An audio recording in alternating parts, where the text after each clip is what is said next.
Hello guys, आम्ही दोन भूतं. सॉरी थोडी मज्जा केली.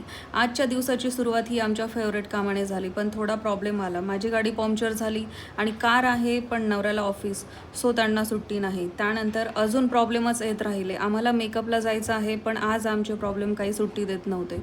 ओला बुक केली, ओला बुक होतच नव्हती आणि त्यानंतर बुक केली तर कॅन्सल होत होती. ते काही समजेना का होत होती.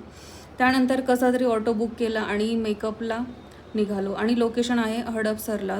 खूप दूर आणि ऊन पण सध्या खूपच आहे. पाऊस कधी येतोय ते पण कळाना. बरं जाऊ द्या.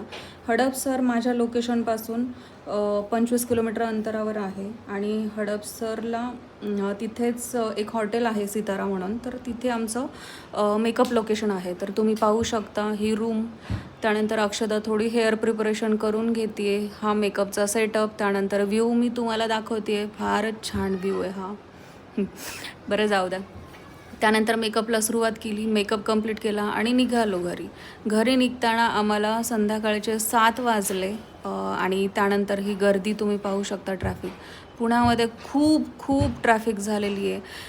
म्हणजे 5-6 किलोमीटर जरी जायचं असेल तरी पण अर्धा तास लागतो आणि सगळीकडे ट्रॅफिक झालेली. काही लोक गाडीतून उतरून बाहेर आलेले, म्हणजे ट्रॅफिक जी जाम झालेली होती तर त्याच्यासाठी ते हेल्प करत होते आणि सगळेच बाहेर आलेले, त्यामुळं ट्रॅफिक खूप झालेले. त्यानंतर काही ठिकाणी फंक्शन्स चालू होते, त्यामुळं फंक्शन चालू असल्यामुळं बऱ्यापैकी गर्दी कंट्रोल होतच नव्हती. त्यानंतर अर्ध्या तासानंतर पोलीस आले. त्यांनी थोडीशी ट्रॅफिक रिकामी केली, म्हणजे थोडंसं हेल्प केली त्यांनी.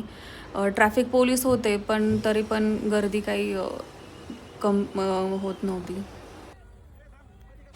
पोलीस आमच्या ऑटोवाल्याला थोडंसं रागवले, कारण की आमच्या ऑटोवाल्यांनी थोडी ऑटो मध्येच घातलेला होता मेन रोडला. म्हणजे गर्दी कंट्रोलच होत नव्हती. सगळ्या गाड्या म्हणजे एकाच ठिकाणी आलेल्या आणि एका ठिकाणी फंक्शन पण चालू होतं, त्यामुळं हा असा प्रॉब्लेम झाला आणि फायनली आम्ही घरी पोहोचलो. Bye bye.